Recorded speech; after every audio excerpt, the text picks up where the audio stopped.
Cerita dimulai dengan menampilkan seorang mantan polisi bernama Palaniswami, yang bisa kita sebut Palani. Saat ini, ia sedang diperiksa oleh seorang poluan cantik bernama Kiran Mei karena diduga terlibat dalam sebuah usaha ilegal, yang membuatnya menjadi tersangka. Kiran Mei sebelumnya telah menangkap mitra bisnis Palani, sehingga Palani merasa sangat marah dan terus menanyakan tentang keberadaan rekannya itu. Kiran Mei, yang tidak memahami kenapa Palani begitu penasaran dengan rekannya, merasa tertarik dan meminta Palani untuk menjelaskan apa yang sebenarnya terjadi. Selanjutnya, cerita akan membawa kita ke beberapa bulan yang lalu. Pada saat itu, terjadi pembantaian brutal terhadap pemilik kebun tebu yang dilakukan oleh sebuah kelompok mafia. Di antara para pelaku terdapat seorang pria paruhbaya bernama Piswas Reddy, seorang laki-laki berjenggot bernama Tamar Reddy, dan anaknya Sarat Reddy. Mereka melakukan kekerasan tersebut karena pemilik kebun yang merupakan pendatang baru di desa tidak menyadari bahwa penduduk tidak boleh menentang perintah dari tiga mafia itu. Ketiga mafia ini bertindak semena-mena, dengan mudah mengambil milik warga, dan tidak ragu untuk menghabisi siapapun yang berani menolak keinginan mereka. Tindakan kejam ini membuat banyak penduduk tidak dapat bertahan dan akhirnya memutuskan untuk pergi dari desa yang mereka anggap sebagai neraka. Kisah ini akan terfokus pada seorang remaja bernama Subhanum, yang bisa kita panggil Subramani. Saat ini, ia bekerja sebagai asisten laboratorium di Politeknik di Desa Kupam, desa yang berada di bawah kendali tiga mafia. Karena Subramani baru tinggal di desa itu, ia menjalani kehidupannya dengan tenang tanpa merasa takut kepada para mafia tersebut. Subramani juga merupakan sahabat dekat Palani yang baru saja dipecat dari jabatannya.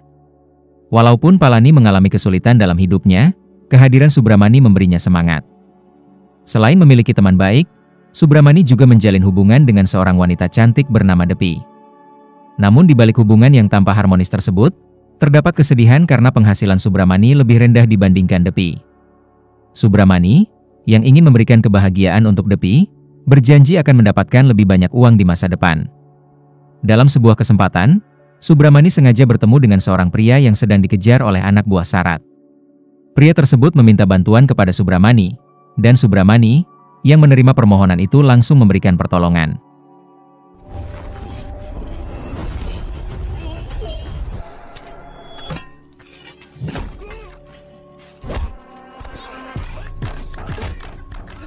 Yang mengejutkan, Subramani yang terlihat polos ternyata memiliki keterampilan bela diri yang sangat mengesankan. Ia mampu melumpuhkan semua penyerangnya tanpa sedikit pun melukai dirinya sendiri. Akibat tindakan Subramani, perusahaan mengalami konsekuensi ketika Sarat Reddy memberikan ancaman untuk merusak laboratorium mereka. Untuk menghindari kejadian yang tidak diinginkan, pemilik perusahaan segera memutuskan untuk memecat Subramani. Mendapatkan perlakuan yang sangat tidak adil, Subramani merasakan kemarahan yang mendalam. Di tengah rasa frustrasinya, ayahnya tiba-tiba menghubunginya untuk meminta uang. Permintaan itu langsung disetujui oleh Subramani, meskipun saat ini ia sedang menghadapi kesulitan. Subramani, yang tidak tahu harus berbuat apa di daerah orang lain, memutuskan untuk kembali ke kampung halamannya. Begitu tiba, ia disambut oleh ayah yang langsung meminta uang. Setelah beberapa jam beristirahat, Subramani terbangun karena suara gaduh dari tetangga yang mengganggu tidurnya. Ia pun keluar dan melihat banyak warga berkumpul di depan rumahnya. Kedatangan mereka ternyata untuk menagih utang ayahnya yang totalnya mencapai Rp26.600. Untuk menenangkan warga tersebut, Subramani berjanji akan melunasi semua utang ayahnya dalam waktu 3 bulan. Meskipun sangat menyayangi ayahnya, Subramani tidak sekalipun bertanya tentang penyebab banyaknya utang yang dimiliki. Sebaliknya, ia meminta agar ayahnya mendoakannya supaya cepat mendapatkan pekerjaan. Subramani kembali merantau ke desa lain untuk mencari nafkah. Ternyata, Subramani kembali ke desa Kupam dan menceritakan kesedihannya kepada Devi. Di sana, Devi yang merupakan pasangan baiknya berusaha menyelesaikan masalah dengan memberikan gelangnya untuk dijual. Namun, Subramani segera menolak tawaran tersebut karena merasa masih mampu mencari uang dengan usaha sendiri. Di tengah rasa duka Subramani, Palani tiba-tiba menawarinya untuk mengantarkannya melayat. Setibanya di sana, Palani langsung pergi ke suatu tempat di rumah duka. Tidak diketahui apa yang dibawa oleh Palani, tetapi barang tersebut segera diserahkan kepada Subramani dengan instruksi untuk tidak membukanya sampai ia pulang. Mengikuti perintah itu, Subramani pun pergi dari sana saat itu juga. Namun, di tengah perjalanan, rasa penasarannya membuatnya membuka wadah tersebut. Ia sangat terkejut ketika melihat sebuah senjata api yang sangat sempurna. Setelah Palani kembali ke rumah duka, ia mengajaknya bertemu di sebuah jembatan dan menjelaskan bahwa senjata tersebut ia bawa saat masih bertugas. Pada akhirnya, senjata inilah yang membuat Palani dipecat dari pekerjaannya. Untuk bertahan hidup, Palani berniat menjualnya dengan harga 0 rupiah. Mendengar harga yang menarik tersebut, Subramani tergetik sebuah ide dan yakin dengan pengetahuan teknis yang diperoleh dari Politeknik, ia mengajak Palani terjun ke bisnis ilegal, yaitu pembuatan senjata api tanpa izin. Hari itu, Subramani dan Palani menjelajahi berbagai lokasi. Setelah beberapa saat, mereka menemukan gedung bioskop yang terbengkalai dan memutuskan untuk masuk ke dalamnya. Mereka menemukan sebuah ruangan yang cocok untuk pembuatan senjata. Begitu menemukan tempat yang tepat, Subramani dan Palani segera memulai pekerjaan mereka. Dengan keahlian Palani, ia berhasil menciptakan senjata yang sangat canggih, yang pasti akan mengesankan orang-orang yang mengerti tentang senjata. Tahap akhir dari pembuatan senjata telah selesai. Namun, sekarang Subramani dan Palani perlu mencari cara untuk memasarkan senjata itu. Sambil mencari solusi, Subramani dan Palani yang berada di sebuah kafe secara kebetulan bertemu dengan Sarat CS dan lawan-lawan mereka yang datang untuk berkelahi. Di mana konflik antar mafia ini selalu melibatkan senjata, yang langsung dimanfaatkan oleh Subramani untuk memperkenalkan karyanya kepada Sarat. Sarat yang sebelumnya menolak, akhirnya memutuskan untuk membawanya pulang agar bisa menunjukkan kepada ayahnya. Di sana, Tama berpikir bahwa dengan memiliki senjata api, musuh bisa diatasi dengan lebih mudah, bahkan dari jarak jauh, sehingga ia meminta Sarat untuk membeli senjata tersebut. Tak lama kemudian, Sarat langsung menemui Subramani untuk membeli senjata api itu. Uang yang didapat Subramani dan Palani sangat banyak, membuat mereka merasa sangat senang. Subramani yang sangat mencintai Depi, membuka diri tentang pekerjaannya yang ilegal dan menunjukkan senjata yang telah ia buat. Depi memberikan dukungan penuh, mengetahui bahwa kondisi di desanya sangat buruk dan bisnis inilah yang memungkinkan mereka bertahan hidup. Bisnis ilegal yang dijalankan Subramani dan Palani berjalan lancar, di mana semua mafia di India memesan senjata dari mereka. Saat mereka akan mengirimkan barang, truk yang mereka gunakan sempat dihentikan oleh polisi. Namun, akhirnya polisi tersebut tidak menemukan barang mencurigakan. Sementara itu, ketika Subramani sedang merakit senjata, ia tanpa sengaja melihat Sarat sedang memukul seseorang. Subramani yang biasanya tidak peduli dengan tindakan mereka, tiba-tiba merasa sangat marah saat menyadari bahwa orang yang dipukul itu adalah ayahnya sendiri. Karena Subramani sangat menyayangi ayahnya, ia tidak bisa menerima perbuatan itu, sehingga terjadilah sebuah pertarungan. Keadaan buruk yang menimpa sang ayah membuat Subramani merasa hancur melihat ayahnya dipukul. Ia kemudian bertanya kepada ayahnya tentang bagaimana bisa bertemu dengan Sarat. Ayahnya menjelaskan bahwa ia membeli tanah di desa Kupam agar bisa dekat dengan Subramani. Namun, Tamaredi tiba-tiba meminta surat tanah tersebut, yang membuat sang ayah merasa bingung. Karena tidak ingin tanahnya diambil secara paksa, ayahnya memutuskan untuk menyewa pengacara demi mempertahankan hak tanah. Akhirnya, tanah tersebut berhasil menjadi milik ayahnya sepenuhnya. Karena itu, Tama merasa tidak terima dan mengirim orang untuk menyerangnya. Di rumah sakit, Tama sangat marah melihat kondisi putranya yang parah. Hal ini juga membuat Piswas, pamannya, merasa kesal dan memutuskan untuk menghabisi Subramani segera. Di pusat desa, berita tentang serangan gangster semalam menjadi perbincangan hangat, membuat seluruh warga merasa puas. Karena akhirnya muncul seseorang yang mampu mengalahkan mafia tersebut. Namun, di tengah kegembiraan mereka, tiba-tiba grup Piswas CS datang dan membuat senyum warga sekitar menghilang. Si kakek tua tidak menyadari kedatangan Piswas CS. Ia yang sangat senang terus mengucapkan rasa syukur karena ada yang berani melawan mafia itu. Sementara itu, Piswas yang menyaksikan situasi itu tentu merasa sangat marah. Tak lama setelah insiden itu, anak buah Piswas membawa seorang penjual teh yang memiliki hubungan baik dengan Subramani. Oleh karena itu, Piswas CS tidak ragu untuk menyerangnya dengan niat membunuhnya. Saat salah satu anak buah Piswas berusaha mengejar, Subramani muncul dengan keberanian dan kemarahan yang besar. Ia tidak ragu untuk menantang siapa saja yang ingin mencelakakan warga desa. Bahkan, saking marahnya, Subramani enggan membunuh Piswas di depan banyak warga yang menyaksikan. Sejak saat itu, hati Subramani tergerak untuk melindungi semua penduduk desa dari ancaman yang diberikan oleh Tamama CS. Ia kemudian meminta kepada semua penduduk untuk mengajak kembali sebagian warga desa yang pergi untuk tinggal dan berkumpul bersama keluarga. Pernyataan itu tentu membuat warga sangat terharu karena akhirnya penderitaan mereka berakhir, dan semua orang mulai menghubungi kerabat mereka untuk secepatnya kembali dan berkumpul. Setelah masalah penindasan selesai, warga pun berkumpul di depan kantor desa untuk mengajukan kembali tanah mereka yang diambil oleh Tama CS. Namun, sikap pengelola desa membuat para warga merasa putus asa untuk mendapatkan tanah mereka kembali. Tindakan tersebut membuat Subramani marah dan langsung datang ke kantor desa. Ketika Subramani tiba, si pegawai terlihat sangat panik dan berjanji akan menyelesaikan urusan tanah warga dalam waktu 1 bulan. Masalah tanah akhirnya terselesaikan, namun tantangan baru muncul ketika beberapa warga mengeluh tentang tanah mereka yang berubah akibat kurangnya perawatan.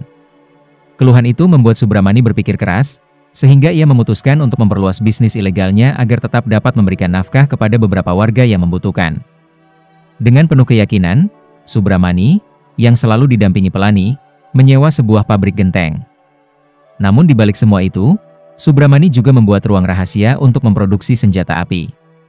Dengan banyaknya pegawai, ia mampu memproduksi lebih dari 100 senjata api dalam waktu sehari. Sejak saat itu, hidup Subramani berubah drastis. Dulu ia hanya seorang asisten laboratorium dengan penghasilan bulanan Rp10, kini ia menjadi bos dengan pendapatan yang tak terhitung. Bahkan, desa yang sebelumnya tampak sepi kini dipenuhi dengan tawa dan canda dari penduduk. Senjata api ilegal tentu dapat digunakan oleh siapa saja. Namun jika senjata itu jatuh ke tangan yang salah, si pembuat harus siap menghadapi akibatnya. Saat ini, terlihat 2 orang pria tiba-tiba menyerang seorang polisi dengan senjata api buatan Subramani. Hal itu membuat seorang polwan bernama Kiran Mai, yang ahli dalam persenjataan, menyadari bahwa senjata tersebut diproduksi di India. Sementara itu, Tama yang berencana untuk membalas dendam mendatangi para bos mafia terkuat di dataran India, tempat mereka berkumpul untuk merencanakan cara mengalahkan Subramani yang sangat sulit ditaklukkan. Di sana, salah satu anggota mafialah yang menyarankan untuk melibatkan seorang menteri guna memancing Subramani keluar. Setelah merancang rencana dengan teliti, seorang menteri pun datang berkunjung ke pabrik milik Subramani untuk memesan 1 truk senjata jenis terbaru, dan tanpa sedikit pun bersuspisi, Subramani dengan cepat menyetujuinya.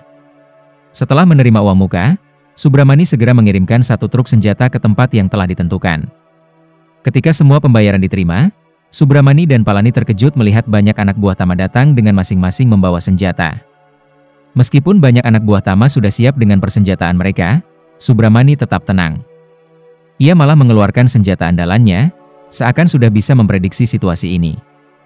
Kegiatan ilegal yang dilakukan Subramani membuat ayahnya yang religius meminta agar ia segera meninggalkan pekerjaan terlarang tersebut. Selain membuat senjata ilegal, Subramani juga harus memikul semua dosa yang dilakukan oleh pelanggannya untuk membunuh orang lain. Ayahnya yang tidak ingin anaknya terjerat dalam dosa besar pun mendesak agar ia mencari pekerjaan yang lebih baik dan terhormat. Di sisi lain, Kiran Mai menemukan bukti berupa senjata api dengan tipe yang sama. Ia yang ingin segera menyelesaikan kasus pembuat senjata ini memutuskan untuk melaksanakan penyelidikan pada hari itu juga. Penyelidikan pertama dilakukan dengan memeriksa setiap kendaraan yang keluar dari desa Kupam, dan ketika memeriksa truk Subramani, Kiran Mai menemukan sebuah peluru di dalam truk tersebut. Hal ini membuat Kiran Mai curiga dan langsung mengetahui siapa pembuat peluru itu. Lalu tanpa ragu ia pergi menemui Subramani. Sementara itu, Subramani sedang melaksanakan ritual penyucian diri ketika sopir truk yang terkena tilang datang dan menceritakan semuanya kepada Palani. Mendengar informasi itu, Palani segera bertindak cepat dengan membawa semua senjata api yang disimpan di rumah Subramani. Selain menyimpan senjata di rumah Subramani, Palani juga pergi ke pabrik untuk memindahkan semua senjata dengan rute yang berbeda. Tak lama setelah itu, polisi pun datang ke pabrik. Kemudian, Kiran Mai tiba dan langsung meminta rekannya untuk memeriksa seluruh ruangan di rumah Subramani. Mungkin ada senjata yang disembunyikan. Namun, ketika semua ruangan sudah diperiksa oleh Palani, warga malah membawa senjata di tubuhnya, membuat Subramani bingung karena ia tidak ingin warganya ditangkap. Tanpa pilihan lain, Subramani pun membawa senjata tersebut, yang membuatnya terpaksa ditangkap. Dan penangkapan Subramani membuat seluruh masyarakat merasa tidak puas, sehingga mereka mengambil inisiatif untuk menginap di jalanan agar polisi tidak dapat membawa Subramani pergi. Melihat usaha masyarakat, Subramani merasa sangat terharu. Ia yang tampak memiliki rencana lain meminta semua orang untuk membiarkannya pergi. Rakyat, yang tampaknya sudah kehilangan kepercayaan pada sistem kepolisian di desa mereka, mulai berunjuk rasa di kantor polisi dengan harapan bisa membebaskan Subramani. Namun, alih-alih memperhatikan keluhan warga, polisi justru memindahkan Subramani ke penjara lain. Peristiwa tersebut tentu saja memicu kemarahan warga semakin meningkat. Kembali ke waktu sekarang, pemindahan Subramani ke penjara lain ternyata bukanlah keinginan Kiran Mai, melainkan bagian dari rencana Tama yang telah berhasil menyuap aparat kepolisian tingkat atas. Setelah mengetahui semua cerita, Kiran Mai yang awalnya ragu untuk memberitahu di mana Subramani berada, akhirnya memutuskan untuk memberitahu Palani mengenai lokasi Subramani saat ini. Setelah mendapatkan informasi tersebut, Palani segera memberitahu beberapa orang kepercayaannya untuk memberikan pelajaran kepada para aparat yang bertindak sewenang-wenang. Para polisi yang segera mengetahui bahwa Subramani bukanlah tahanan biasa segera membebaskannya. Segera setelah itu, Subramani datang dengan wajah yang penuh kecemasan. Mendapat informasi bahwa Subramani telah dibebaskan membuatnya sangat marah, sehingga dia merencanakan balas dendam besar-besaran malam itu juga.